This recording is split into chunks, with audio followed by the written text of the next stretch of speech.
Hola, hola, bienvenidos a Entre Iones y Moléculas, nuestro podcast de físico-química. Hoy exploraremos el fascinante mundo del equilibrio iónico y cómo los iones interactúan en soluciones.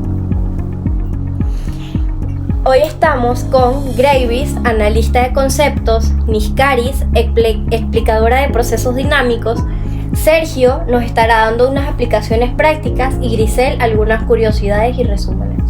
Exactamente, Laura. Todos conocemos los iones, la solubilidad y los electrolitos, pero muchas veces no notamos que estos conceptos están presentes en la vida diaria. Por ejemplo, desde el agua que consumimos hasta procesos industriales en Panamá. Pues además, el equilibrio iónico no se limita a los laboratorios. Está en ríos, suelos y en nuestro propio organismo, regulando procesos naturales continuamente. Bien, para entenderlo, primero repasaremos algunos conceptos básicos y luego daremos ejemplos concretos de nuestra región. Aquí también mencionaremos errores comunes que los estudiantes suelen cometer para que nadie se confunda. Perfecto, Niskaris, ¿puedes explicarnos qué es el equilibrio iónico? El equilibrio iónico pues ocurre cuando una sal o una sustancia iónica se disuelve en agua y los iones que se separan son los mismos que los que se recombinan. Esto se llama equilibrio dinámico. Por ejemplo, en Panamá algunas sales minerales en los ríos se disuelven parcialmente y alcanzan un equilibrio con el agua, manteniendo estable la química del río. Complementando lo que dijo Sergio, este equilibrio depende de la concentración de iones y de la naturaleza del soluto. Algunas sales se disuelven completamente y otras sales solo parcialmente. También un error frecuente es pensar que si una sal no se disuelve completamente, el agua está mala, pero en realidad es un proceso natural de equilibrio. Otro error común es creer que los iones se detienen al llegar al equilibrio cuando continúan moviéndose constantemente.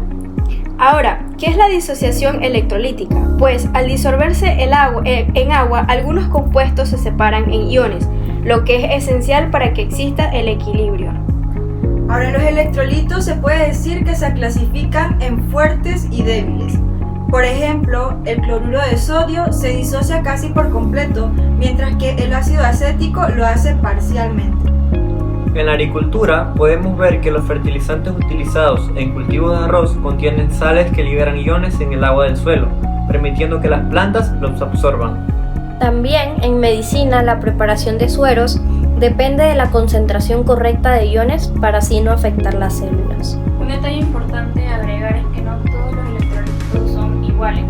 La diferencia entre fuertes y débiles cambia en cómo se establece el equilibrio. Ahora estaremos hablando sobre la ecuación del equilibrio iónico. Sergio nos dará algunas aplicaciones prácticas. La ecuación de una sal poco soluble, como el cloruro de plata, es... De acuerdo con la ecuación que nos dio Sergio, esto nos permite visualizar cómo los iones alcanzan un equilibrio dinámico, sin necesidad de los cálculos complejos. En Panamá, el tratamiento de aguas residuales depende de este equilibrio para mantener la calidad del agua y eliminar contaminantes. Factores que influyen en el equilibrio son la temperatura, la presión y la presencia de otras sales. También un error frecuente de nosotros es pensar que al agregar más agua se disolverá todo, cuando algunas sales permanecen sin disolverse. El equilibrio iónico está presente en muchos aspectos cotidianos. Por ejemplo, el agua potable se trata considerando cómo interactúan los iones de calcio y magnesio. También, en la agricultura, el equilibrio iónico del suelo influye en la disponibilidad de los nutrientes para todo tipo de cultivos. Puedo agregar también que en la industria farmacéutica se utiliza para preparar soluciones intravenosas y medicamentos con concentraciones iónicas específicas. Incluso, cada vaso de agua que bebemos contiene sales en equilibrio iónico, contribuyendo al correcto funcionamiento del cuerpo. Curiosidades y errores comunes que podemos ver.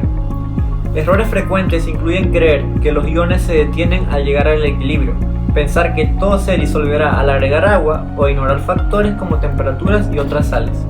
También podemos observar que en los ríos volcánicos en Panamá, que tienen equilibrios iónicos distintos a los ríos de zonas planas, afectan la vida acuática y a la agricultura. Los sistemas biológicos, como la sangre, dependen de equilibrios iónicos muy precisos para mantener funciones vitales. En resumen, el equilibrio iónico no es solo un concepto de laboratorio, está presente en la naturaleza, la industria, la medicina y también en nuestra vida diaria. Para comprenderlo tenemos que entender cómo funcionan los sistemas químicos y cómo se manipulan las soluciones en los laboratorios. En Panamá, desde ríos hasta cultivos y hospitales, el equilibrio iónico tiene aplicaciones concretas y visibles. Aunque no lo veamos, los iones siguen moviéndose y equilibrándose. La química demuestra que incluso lo invisible tiene orden y propósito. El equilibrio iónico puede sonar como un tema complicado al principio, pero después de analizarlo se entiende que es parte de las cosas que ocurren todos los días a nuestro alrededor. A lo largo de este episodio, vimos que los iones son pequeñas partículas con carga eléctrica que están presentes en muchas sustancias, como sales, ácidos y bases, y que cuando se disuelven en agua comienzan a separarse y moverse libremente. Cuando eso sucede, la solución entra en un proceso llamado equilibrio iónico. Esto ocurre cuando la cantidad de iones que se separan es igual a la cantidad que se vuelven a unir. A esto lo llamamos equilibrio dinámico. Lo interesante de este tema es que no solo pertenece a los laboratorios, el equilibrio iónico está presente en la vida real. Así que no se trata solo de aprender fórmulas, sino de entender cómo funciona la naturaleza y cómo podemos aprovechar ese conocimiento para cuidar el ambiente, mejorar la salud y avanzar en la ciencia. El equilibrio está en todas partes, incluso a nivel de iones, y gracias a la química hoy lo entendemos un poco mejor. Gracias por escuchar Entre Iones y Moléculas y nos vemos en el otro episodio. Adiós. Chao.